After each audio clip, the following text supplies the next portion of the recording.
Hey all my future buyers and sellers out there, I am here to teach you more than you knew before about the real estate process, and today is no exception.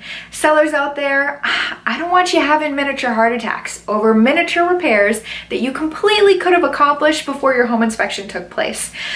So how do you keep from flunking your inspection? Stay tuned and let's find out together.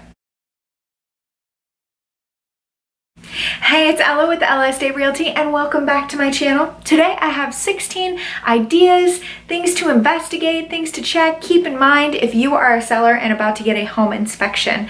Now, before I go any further, I'm gonna have to ask you to hit that subscribe button so you never miss an episode, but also leave me some love and some likes to encourage me to keep making these videos for your benefit so I can keep sharing my deep dive of secrets and tips, hints, and hacks about the real estate process. And as for today's topic, here are 16 ideas coming at you. Number one is giving them all access to the property and the systems within it. Now this is to say, you know, the water heater, the furnace, the basement, the attic, even under the sink needs to be investigated by the inspector. And if they're unable to move the bikes out of the way to get to the furnace in the basement, or your cleaning supplies have overtaken the water heater, this could have two outcomes. One, the inspector doesn't get to investigate it and then it shoots up red flags for the buyer. And two, you could get hit with the inspector's second fee to come out and look over things for the benefit of the buyer because they were unable to do it initially. So let's get around that fee and just move everything out of the way for the home inspector before they arrive. Number two is clearing out the perimeter of the house.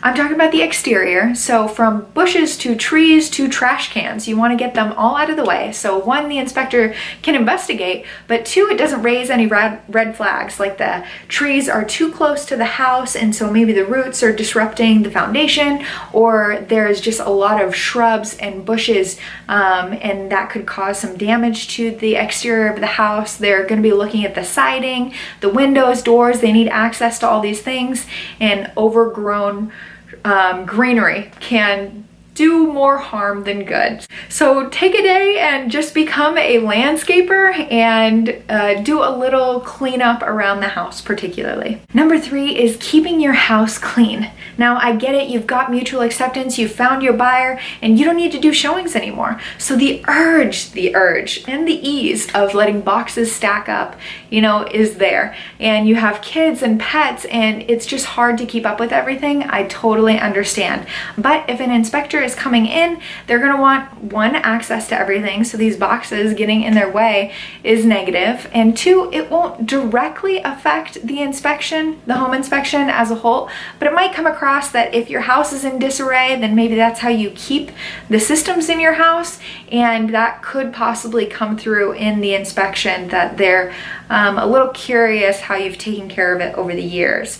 So just avoid that altogether, you know, keep it as clean as you can until the transition, and then once you get into your next house, you can do whatever you want. Number four is cleaning your gutters and roof. I mean, out of the whole home inspection, the roof is a pretty big portion of it, and it is so easy to investigate yourself. You know, just grab your ladder, climb up, get up there, see if anything is alive. I mean, I'm in the Pacific Northwest, so we have a lot of accumulation of moss on roofs and also pine needles and leaves in the gutters, and just getting some gloves, you know, cleaning all that stuff out, maybe even getting a pressure washer and getting up on the roof and clearing everything out. It just goes a long way because I don't want the buyers to get the inspection back and try to use this as leverage over you and negotiate a better price, because this is completely avoidable. So do me a favor, bust out your ladder and check into it. Number five is simple but true. It's cleaning your stove and oven.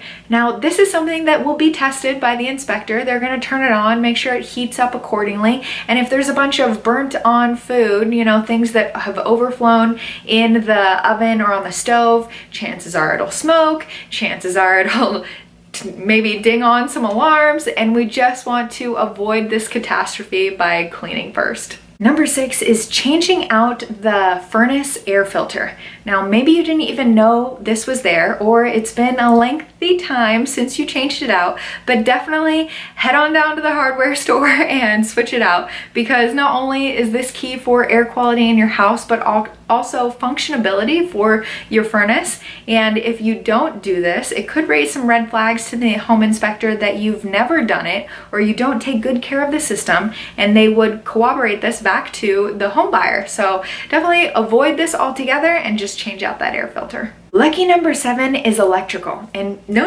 I'm not asking you to be an electrician. I'm just talking about the surface level things that you can take a further look at to see if you can fix them yourself.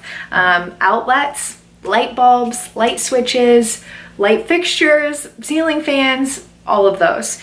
Now, when a light switch doesn't work, a couple things can be wrong with it, and usually you can investigate this before a home inspector gets into it, because a home inspector turns on a switch. A couple things can be wrong with it, and if they're feeling kind, they'll see if it's just the light bulb, but if they're not, they're just gonna flag it all together, and it's gonna be something that the home buyer could freak out about. So you can go down to a local dollar store and get light bulbs, even make sure that they're all matching in your house, you know, for if you're about to go up for sale, this can be a great selling point.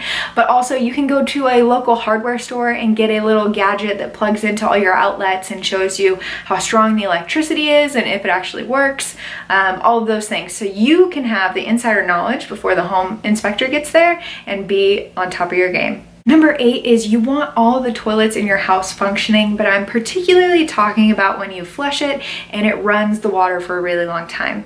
This is one of those out of sight, out of mind, really small things that you never take care of until you need to. And before a home inspection, this is when you need to. So the home inspector doesn't find out about it. You know, you just run to your local hardware store, get all the tools, materials you need. It's really easy and simple fix, inexpensive. So taking care of it is a no-brainer. Number 9 is doors, windows, and hardware. Do they work? I'm talking about the front door, the back door, the side door. Everything locks appropriately, squeaks, it's on its proper hinges, and even in the kitchen, all the cabinetry opens and closes, that you've taken care of all of these, you know, wobbly things going on, that all your windows properly shut and latch, and they're not stuck because you barely ever use them. So just do a walkthrough of your house, make sure that every possible door in the house you investigate and see if it properly works, and every piece of hardware, the hinges, the doorknobs, they all properly work. You can lock your door easily. I can't tell you how many times I am previewing houses and I go to use the front door key and I can't get in the house. So just taking care of that, it can really go a long way to get on the good side of the home inspector, and just little things that you can take care of before the home inspection. This is key. 10 is, I know guys, you got to investigate water damage. If you think there's any water damage in your house, you not only need to clean up and make sure that you stop the water from leaking, but also make sure that it's properly repaired. Don't just paint over it, don't just replace something without making sure all the repairs are done and that you're documenting this too. You want to disclose it. I know it may be disheartening to 1, investigate it, but 2, try to repair it and fix it, and then 3, tell everybody about it. This is what you got to do when you're selling a house though, and just think of it as if you were buying a house, you'd want the sellers to be this honest with you too. 11 is my favorite, bugs and rodents. If you have just a smidgen inkling that there's mice in the basement, look into this. If you think that there's ants crawling around in your kitchen and you see this line maybe exiting every summer, maybe look into it. You know, spiders and different bugs that get in, that's fair. You know, we all have that. Our house is usually within nature, so we're gonna have those kinds of things, but I'm talking infestations like wasps' nests and removing those before the home inspection, because of course this is something that they look for. Number 12 is accessibility of the fuse box, and also that it's labeled. I mean, a lot of the times they're in bad places, maybe main rooms, and we tend to cover them up with family photos. And how is the home inspector supposed to know that it's behind your 2005 Hawaii vacation family photo unless you take it down for them? And also when they open it up and it has no labels or it's mislabeled, this could add a lot of time, and it's just completely I don't know, a negative experience for the home inspector to have with the house if it's unlabeled or unfindable. So just take care of this right off the bat and save them the headache. Lucky number 13 is keys. Every key, every entry, every lock that you can think of needs to have a key that properly works and that is possibly labeled and laid out for the home inspector to find. So if you have 15 entries, 15 locks that they need to get their way through, then you need to make sure that all of them work and that they go to the correct places. I mean, it can be something easier to have all your locks cohesively changed to one key, but I mean, you are on your way out, so you don't really need to do this. But if you don't and you have that collection of keys, you know, just making sure you're handing them over to the home inspector so they know how to get into everything. Number 14 is gathering all that paperwork you've accumulated about your house over the years for the home inspector to look over. I'm talking about every time you did a renovation, a repair, maybe the warranties that the companies gave you, the receipts that they gave you, or even the warranties on your appliances can be helpful. And if they're already going to ask you for some of this information, why not have it prepared on the counter and, you know, get rid of that line of communication already? I mean, this is to make you as ahead of the curve and prepared as possible, and that is why you're watching this video, why you're leaving me comments down below about how much this is informative to you. And on to number 15. Number 15 is preparation for the actual day. It's pretty much following the other 14 things that I told you to do before to make sure that the process is as smooth as possible, you know, leaving out the keys, making sure that they can get access to everything that's important, making sure that you have left out the documentation like we just talked about, but also that you're gonna have to be out of the house for multiple hours, 2, 3, 4 hours, depending on how large your house is and how fast they work and how much you prepared. So you need to make sure that you're able to be out of the house, and also that your pets are taken care of, either off the premises or within crates, because they are gonna be opening all the doors and going in every single room, every nook and cranny. So we wanna make sure nothing is jumping out at them over excitement.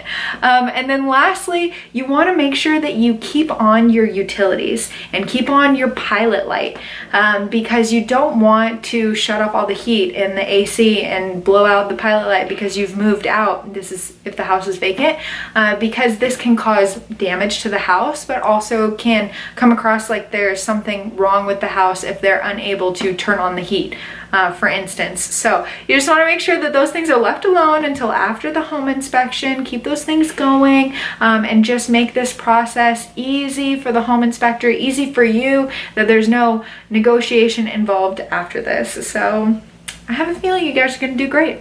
And number 16, last on the list, is that you perform a pre-inspection beforehand. Now you can either do this and not do anything that I just told you to do, and the pre-inspection will give you a list of things that you should be taking care of, or you can be proactive, do as many on the list as possible, get a pre-inspection and see if you missed anything.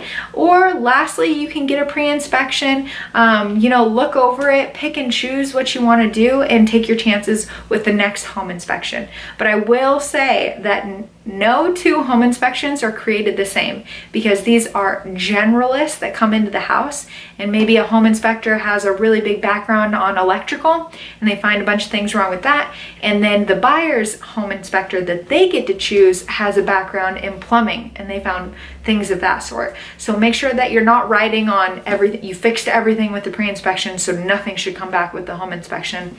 There is a possibility that there are other things, but again, just being as prepared as possible will put you in the best position possible, and that's what we're aiming to do for you. All right, 1 through 16, hoping a couple of those stuck with you if you're a seller and you're going to take advantage of it before your home gets inspected. If you're a buyer, maybe you learned a thing or two to watch out for, but overall, I'm just thankful you guys showed up, watched, and you made it this far into the video. Now, if you have further questions, of course, real estate related and sort, let me know in the comments down below. Definitely leave me some love with some likes, and I hope you're having a fantastic day.